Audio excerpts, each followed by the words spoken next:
তারপর নিজের মালিকদেরকে বলেছিলেন মমতা ব্যানার্জি, দিল্লিতে ওয়াশিংটনে যারা বসে আছে, মুম্বাইতে যারা বসে আছে, সব ঠান্ডা করে দিয়েছি, লাল ঝান্ডা শেষ হয়ে গিয়েছে।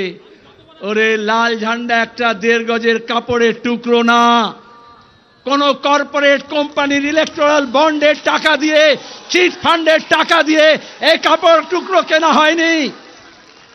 ক্ষেত মজুর, দিন মজুর, একটা হকার, বস্তিবাসী, কলোনিবাসী, উদ্বাস্তু মানুষ,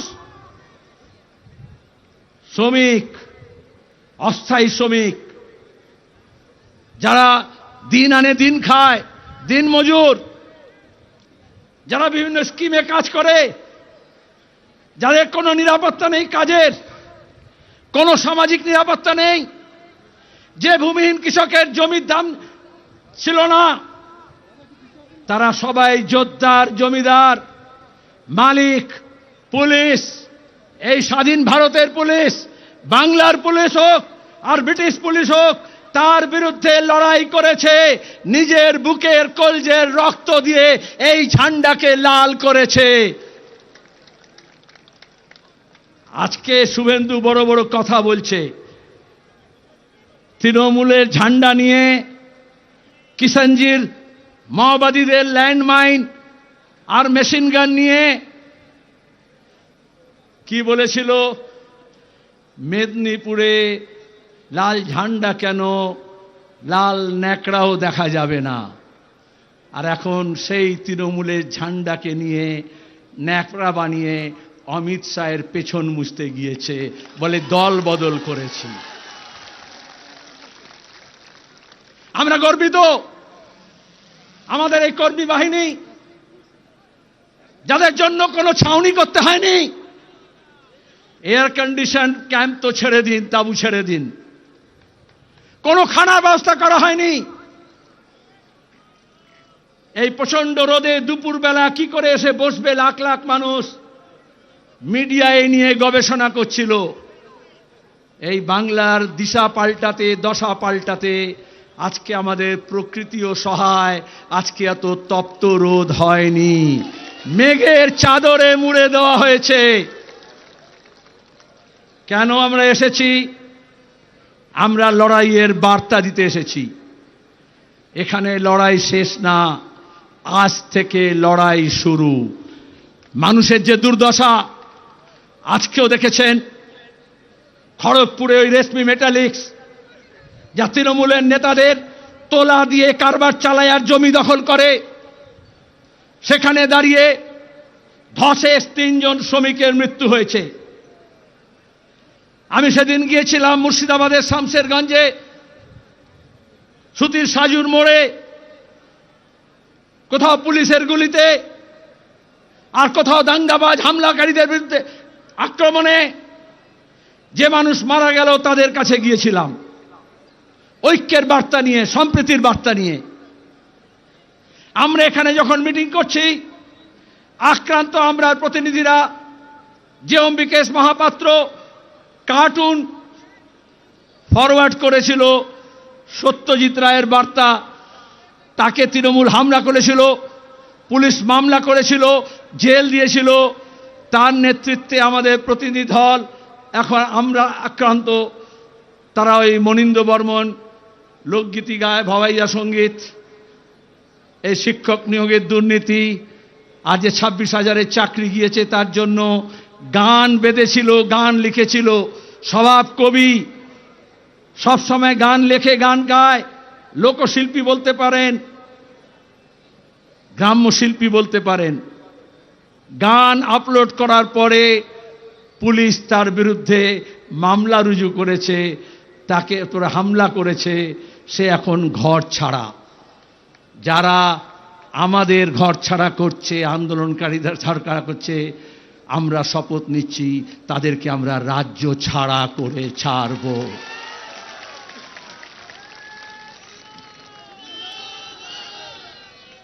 সুপ্রিম কোর্ট বলছে, দেশের আইন বলছে, প্রতিদিন মোদী সরকারকে চপেটাঘাত করছে।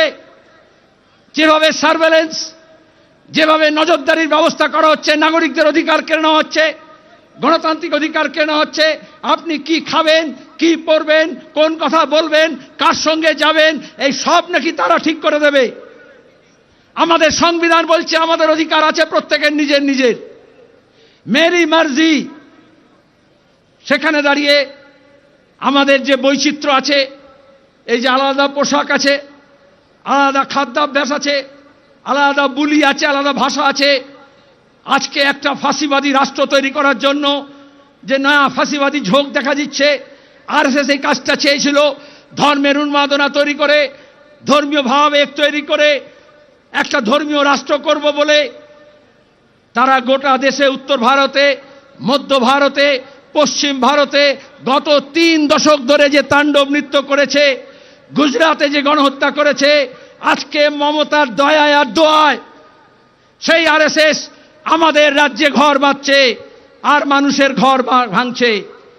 রাজ্যের পুলিশ, তৃণমূল কংগ্রেস, রাজ্যের প্রশাসনের মুরদ নেই এই দাঙ্গাবাজদের আটকাবে। তার জন্য লাল ঝান্ডাকে মজবুত করতে হবে, ডান্ডাগুলোকে একটু মোটা করতে হবে, তবেই আমরা বুদ্ধদেব ভট্টাচার্যের ভাষায় বলতে পারবো এ রাজ্যে যারা দাঙ্গা করতে আসবে তার মাথা ভেঙে গুড়িয়ে দেওয়া হবে। এটা রাজ্যের মুখ্যমন্ত্রী সাহস করতে পারেন না।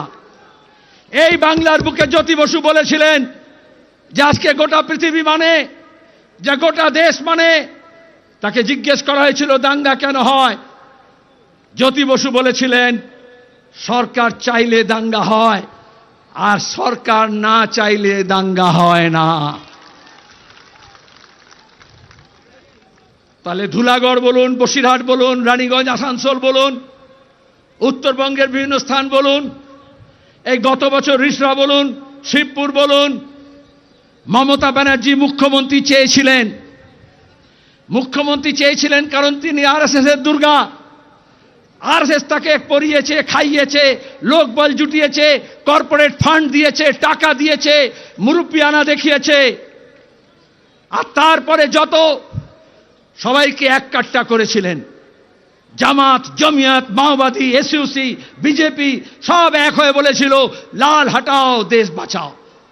লাল হটেছে কিন্তু দেশ বাঁচেনি। তাই আজকে দেশ বাঁচাতে হলে আবার লাল ঝান্ডাকে মজবুত করতে হবে, উঁচু করে তুলে ধরতে হবে।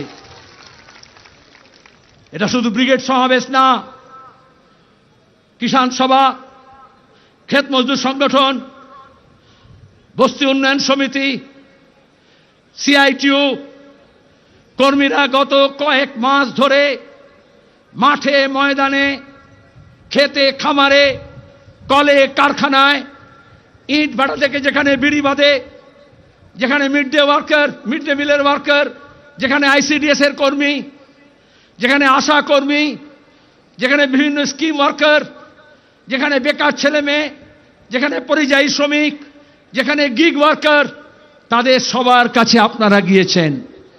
যে কৃষক ফসলের দাম পায় না তার লড়াই, যার সার কালোবাজারি হয় তার লড়াই, যে ফসল রাখার জায়গা পায় না কোল্ড স্টোরেজে তার লড়াই, যে মজুরি পায় না তার লড়াই, যে বেকার কাজ পায়নি তার লড়াই, আর যারা কাজ পেয়েও এই তৃণমূলের অপদার্থতার দুর্নীতির জন্য কাজ হারিয়েছে তাদের লড়াই।